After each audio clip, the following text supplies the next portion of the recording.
हार्दिक स्वागत है। दोस्तों, आज हम एक स्टोरी सुनने वाले हैं। आज हमारे स्टोरी का टाइटल है भूतिया हवेली की दास्तान। आइए दोस्तों फिर सुनते हैं।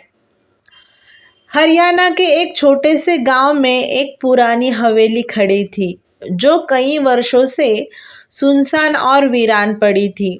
गांव के लोग कहते थे कि हवेली में रात के समय में अजीब अजीब आवाजें आती थी। इस हवेली को लेकर गांव में कई कहानियां फैली हुई थी, लेकिन सबसे डरावनी कहानी थी उस हवेली की एक रहस्यमय लड़की की। रात का अंधेरा छा चुका था। गांव में लोग अपने अपने घरों में कैद थे, लेकिन दो साहसी युवा अजय और सुमित ने हवेली की ओर जाने का फैसला किया। वे दोनों पुरानी कहानियों पर विश्वास नहीं करते थे, लेकिन हवेली में छुपे रहस्यों को जानने की जिज्ञासा ने उन्हें आखिरकार खींच ही लिया। अजय और सुमित हवेली के पास पहुंचे। हवेली की दीवारें जगह जगह से टूटी हुई थी और खिड़कियां भी उखड़ी हुई थी। उन्होंने दरवाज़ा खटखटाया, लेकिन अंदर से कोई आवाज़ नहीं आया।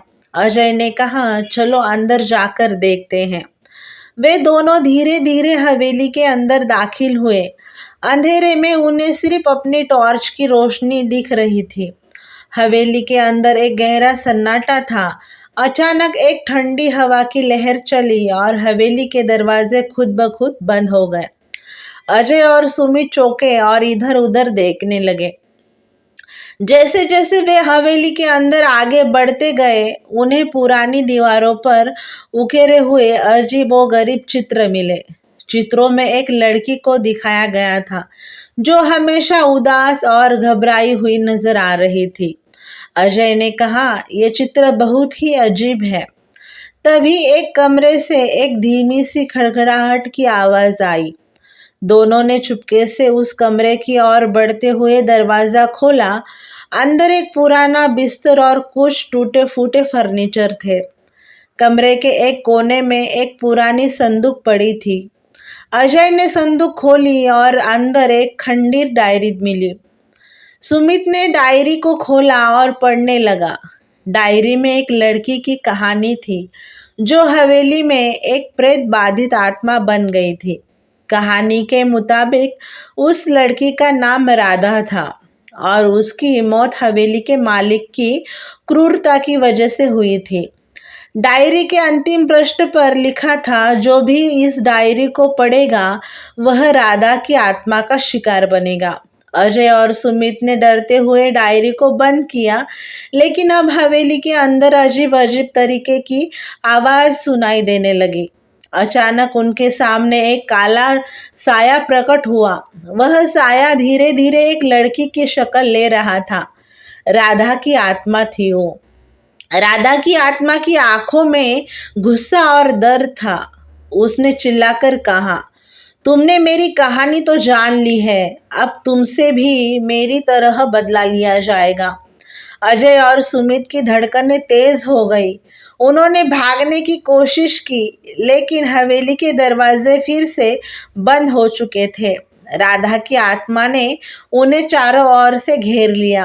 अजय ने हिम्मत जुटाते हुए कहा, हमने तुम्हारी कहानी सुनी है, लेकिन हमें जाने दो। राधा की आत्मा ने गहरी सांस ली और कहा, यदि तुम मुझे शांति नहीं दे सकते तो तुम्हें भी मेरी तरह बंधन में रहना पड़ेगा। अजय और सुमित ने हर संभव कोशिश की, लेकिन राधा की आत्मा से बचना असंभव था। अंत में हवेली में एक और रात बिताने के बाद उनकी आत्माएं भी हवेली की अंधेरी कोठरी में फंसी रह गई। अब हवेली में रात के समय अजीब अजीब आवाजें आती है और लोग कहते हैं कि अजय और सुमित की आत्माएं भी अब राधा के साथ बंधी है। हवेली का सन्नाटा अब भी और भी डरावना हो गया है और लोग कहते हैं कि जो भी वहाँ रात बिताता है वह भी कभी न कभी हवेली की आत्माओं का शिकार बनता है। दोस्तों, ये कहानी आपको कैसी लगी?